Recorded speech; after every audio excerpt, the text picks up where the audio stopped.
Alright, so now over the next few episodes talking about equivalent fractions, we're going to be looking at word problems. And we're going to be looking at word problems using the Quint, the thing that we use to help us really unpack a problem, make sense of the problem, and really organize our thinking. And so remember our quotes. Things that I like to always say is, don't cheat the math. If you're watching the science video, you know I'm going to say, don't cheat the science. And also to control your inner ape, your attitude, your preparation, and your effort. Now, let's look at this problem. That you're filling up trays to make ice cubes. You notice that each tray holds the exact same amount of water but has a different number of ice cubes that it makes. The blue tray makes 8 equally sized ice cubes. The green tray makes 16 equally sized ice cubes. You put 3 ice cubes from the blue tray into your drink. How many ice cubes from the pink drink would you need to equal the same amount of ice? So if we're starting with our Quint, well, we know that this is equivalent fraction.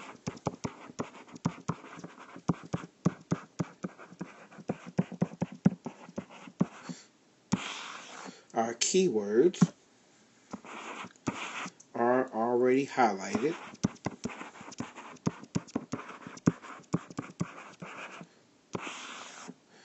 And our sentence stem is going to be,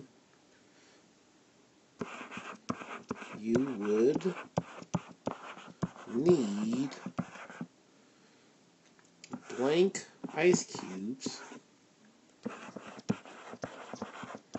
from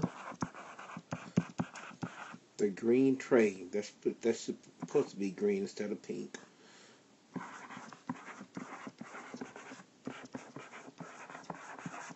So now, let's go ahead and start working this problem out. So if we sit here and we draw an ice cube tray,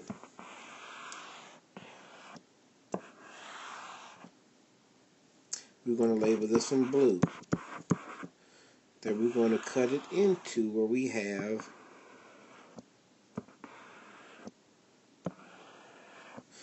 8.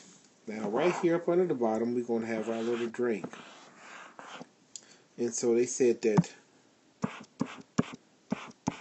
3 of these we put into our drink.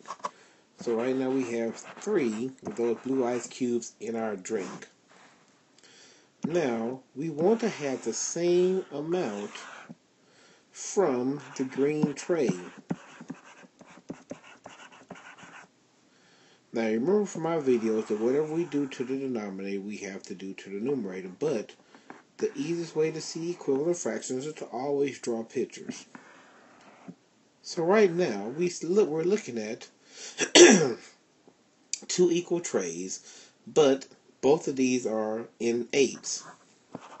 Remember that we're using 3 8s here, and now we're going to try to go through and we're going to cut this in half again. And remember, we want to use the exact same amount. 3, that's 4, and that's 6. So we have another drink right here, and we're using ice cubes from the green tray.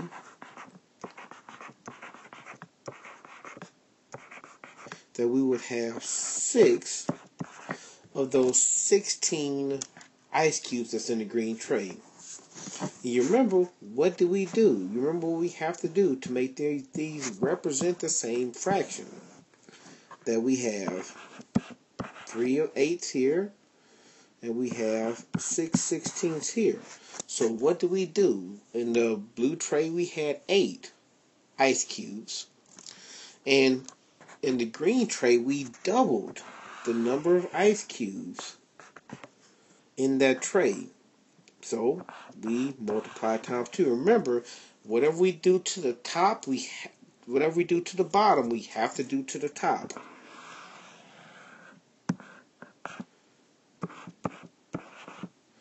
And now we have two fractions that represent the same amount. You remember, when we do the same thing to the bottom that we do to the top, we're not changing what this fraction represents. That both of these are equivalent, and both of these represents 3/8 of an ice cube tray. Remember, the only thing that's different is what we are calling both of those fractions.